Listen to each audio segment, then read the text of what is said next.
Bonsoir, mesdames et messieurs. Bienvenue à vous dans ce journal de la semaine sur Lola Plus TV.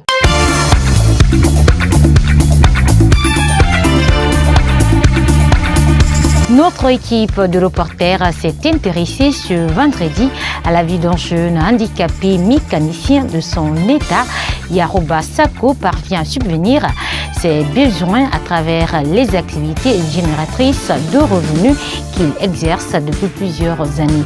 Plus de détails sur son quotidien dans ce journal. C'est Jules Balamou, un jeune artiste en herbe et compositeur. Il nous parlera en fond de journal de sa carrière musicale. C'est tout pour les titres. Bonsoir. Si de nombreuses personnes à mobilité réduite se livrent à la mendicité à travers les rues de Conakry, en revanche, certaines parmi elles refusent cette pratique et préfèrent des petits métiers et commerces. C'est le cas par exemple de ce jeune handicapé diplômé en Guinée. Il a été rencontré ce vendredi par Sita Romandouno et Mangué Kamara. Assis devant son magasin, combiné à son logement avec son épouse, au quartier Nongo dans la commune de Ratouma, ce jeune handicapé diplômé d'une université guinéenne explique comment il s'est retrouvé dans cet état physique. Par rapport ici à mon état physique, vous savez, toute chose ici c'est le destin. Au départ, je suis né, alors je marchais, je faisais tout. Mais par contre, je me suis retrouvé dans cet état physique. Bon, selon les informations acquises par la maman, que je suis tombé un vendredi. Alors, elle m'a pris, elle m'a renvoyé à la maison. En ce moment, je n'étais pas tout à fait bébé, mais en tout cas, bon, je jouais en tout cas le ballon en ce moment. Mais l'esprit n'était pas tout à fait large en ce moment. Alors, lorsqu'elle m'avait envoyé à la maison, elle m'a déposé au lit. Du coup, j'ai commencé maintenant à dormir. Mais après avoir dormi, je me suis réveillé maintenant et je n'ai pas pu avoir l'opportunité de marcher. C'est dans ce cadre-là que je me suis retrouvé. Je suis marié d'une femme. Alors, je suis père aussi d'un enfant qui est une fillette. Diplômé en économie et de gestion, notre interlocuteur parle de son parcours scolaire et universitaire suivi de ses difficultés rencontrées. J'ai commencé l'école primaire précisément à Beila. La première année, deuxième année, troisième année, jusqu'au niveau de la quatrième année. Et là, la quatrième année, j'avais tout à fait du problème avec les amis et aussi les voisins parce que j'étais un peu canaille, je n'avais pas peur à les amis. Bon, tout le temps qu'il y avait, malgré mon état, tout le temps qu'il y avait des problèmes ici, les gens venaient se plaindre à la maman. Donc un jour aussi, la maman me dit que vraiment, toi là, je vais t'envoyer aussi au garage. En même temps, tu vas étudier et tu vas apprendre la mécanique. Ah, je me suis posé la question, je dis, ah mais comment moi je vais conduire la moto? Elle dit, toi tu vas partir là-bas. Alors c'est comme ça que maintenant elle m'a envoyé aussi au garage. J'ai commencé la mécanique. Après l'école, j'ai parti au garage. Arrivé maintenant au niveau du BEPC, j'ai eu certaines difficultés maintenant pour décrocher mon BEPC à Beila.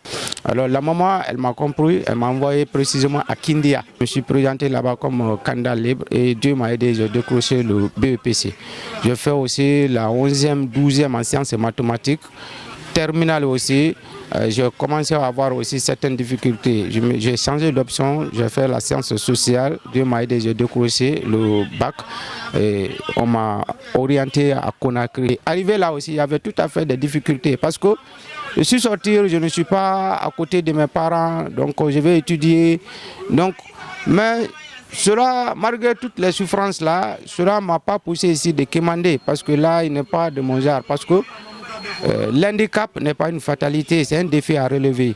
Donc nous devons se battre ici, soit disant que vraiment, même si je suis un handicapé, mais je dois travailler avec comme si les bras valises. Moi, c'est-à-dire ma façon de concevoir ce monde, moi je me comparais toujours avec les piétons. Et jusqu'à présent, c'est dans ce cadre que je suis. À Conakry, après avoir obtenu le BEPC, alors je n'avais aucun parent où je vais être logé. Voyez. Alors je suis rentré dans ce problème-là et le matin, j'ai commencé à chercher où être logé. Alors, du coup, j'ai massé, mais je n'avais pas avoir l'opportunité d'avoir une chambre vraiment où je pouvais avoir l'opportunité de passer la nuit. Parce que je n'avais rien. La maman, ma famille, je veux dire, toute ma famille est pauvre. Donc, c'est Dieu qui m'a aidé jusqu'à ce que j'ai pu terminer les études. Retenu en tant que lauréat lors d'un test organisé pour les handicapés, il détaille ses projets. Après la formation, ils ont retenu 20 lauréats. Il y a eu 20 lauréats, 20 personnes qui ont été retenues. Donc je faisais partie parmi ces 20 personnes-là. Alors le PNUD nous a financé avec un montant de 10 millions. Alors, comme on nous a formés sur l'esprit d'entrepreneuriat, donc je suis sorti, je me suis dit que attends, ce que j'ai appris et en tant qu'un économiste, je vais essayer aussi de mettre en valeur plus encore mon métier. Je dis peut-être que je pourrai survivre. Je suis allé, j'ai acheté ce conteneur. Après avoir acheté le conteneur, je suis allé aussi chercher un client, un fournisseur qui pourra ici me ravitailler des pièces moto pour que je puisse alimenter ici le magasin. Après toutes les dépenses, je me suis retrouvé avec un montant de 4 millions et quelques. Les 4 millions là, j'ai cherché un fournisseur. Le fournisseur, je lui ai versé les 4 millions. Il m'a donné au départ une marchandise de 7 millions. Alors j'ai commencé à mener mes business. Au fur et à mesure, je travaille, j'arrange les motos, je vends des pièces. Je pars aussi pour rembourser non seulement la dette. Je suis parti encore, on m'a donné encore une autre marchandise. Donc c'est dans ça que je me débrouillais juste. Le magasin était situé juste ici, au terrain de Nongo. Étudiant diplômé et mécanicien de son état, il revient sur la manière qu'il a modifié sa moto avant de lancer un message de soutien à sa personne à l'endroit de l'État guinéen. La moto a été fabriquée par moi-même. Alors la moto que vous voyez, au départ, j'étais dans le tricyclette, le vélo. J'avais un vélo, ce n'était pas la moto. Vous voyez? Mais avec les mouvements, les va-et-vient, alors j'étais obligé ici de m'adapter. Alors je me suis dit que je vais acheter une moto KTM au départ. J'ai acheté la moto KTM. Alors je me suis assis aussi en tant que mécanicien, un technicien. J'ai commencé à chercher un plan pour confectionner la moto. De lancer un appel à l'État, aux personnes de bonne volonté, de m'assister, de me donner un emploi meilleur où je peux vivre. Pour ces jeunes comme d'autres handicapés, malgré leur état, ils ne se livrent pas à la mendicité, car pour eux, l'handicap n'est pas une fatalité. Le petit métier peut intervenir pour subvenir aux besoins. Après le match Guinée-Égypte, les poulains de Kaba Gawara seront opposés à l'équipe nationale au Brésil pour un match amical le 17 juin prochain dans la ville de Barcelone, en Espagne. C'est pour dire que le Sili national de Guinée fera face à deux grandes nations de football, surtout avec le Brésil. Et Juvenus Junior, commentaire. Depuis plusieurs mois, le public sportif fan du football ne profite pas des ambiances d'animation en suivant les matchs officiels dans des stades de football à Conakry pour des différentes rencontres continentales entre les équipes de football. La Guinée ne possède pas de stade homologué par la Confédération africaine de football, la CAF. Pour ce manque de stades remplissant des critères de la CAF, la République de Guinée est obligée d'opérer ses matchs de football dans les autres pays d'Afrique et ailleurs dans le stade de football plus adéquat. C'est dans ce cadre que l'équipe nationale de Sili de Guinée recevra son homologue de l'Égypte à Marrakech au Maroc le 14 juin. Cette rencontre s'inscrit dans la campagne de la 5e journée des éliminatoires de la Coupe d'Afrique des Nations en Côte d'Ivoire 2023. Sur le calcul des points pour être qualifié dans cette course, un match nul suffit pour le Sili national de Guinée et l'équipe d'Égypte de se qualifier et de déposer leur valise en Côte d'Ivoire pour cette CAN 2023. Pour ce match Guinée-Égypte, le sélectionneur de Sili national, Kaba Gawara, a dévoilé la liste des joueurs convoqués pour cette rencontre. Sur cette liste, on peut compter le capitaine Nabi Keita, Isiaga Sila, Mouktar Diakabi, Serou Girassi, Moriba, Alex Krouman, Agib Kamara et tant d'autres joueurs professionnels. Par contre, les absents, Madi Kamara, le milieu de terrain de l'AS Roma en Italie, Mohamed Bayo, le gardien du Roya AC, Moussa Pimpin Kamara. Après ce match Guinée-Égypte, les poulains de Kaba Diawara seront opposés à l'équipe nationale du Brésil pour un match amical le 17 juin prochain dans la ville de Barcelone en Espagne. C'est pour dire que le Syrie national de Guinée fera face à deux grandes nations de football,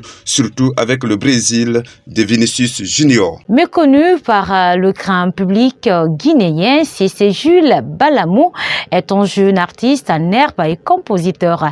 Il a été rencontré cette semaine par nos reporters. Un passionné de la musique, ce jeune artiste guinéen évolue dans le R&B, une catégorie de la musique du pays. Depuis tout petit, cet artiste en herbe a commencé par la danse et des années après, il a fini par embrasser le domaine de la musique par amour dans le but d'atteindre son objectif. Je n'ai pas commencé par la musique, comme je l'ai si bien dit, j'ai commencé par la danse.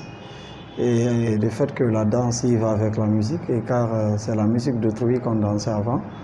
Et par rapport à la vision et mon idole, j'ai fini par choisir la musique. Il rajoute que depuis fin 2009, il a débuté à chanter. Selon lui, la musique y va avec la danse et ça fait danser. J'ai commencé la musique fin 2009 vers le 2010. Parce que la musique, on retrouve la danse dans la musique. C'est la musique qui fait danser. Plus loin, il lance un message aux bailleurs de fonds, les personnes de bonne volonté pour l'accompagner dans son projet. Bon, tout comme les autres, c'est en tout cas de l'aide, les bailleurs de fonds, la production, les personnes de bonne volonté qui pourront me porter confiance pour m'accompagner dans ma quête. Ce jeune artiste a choisi le R&B qui est un genre musical pour se faire connaître dans le marché du disque guinéen.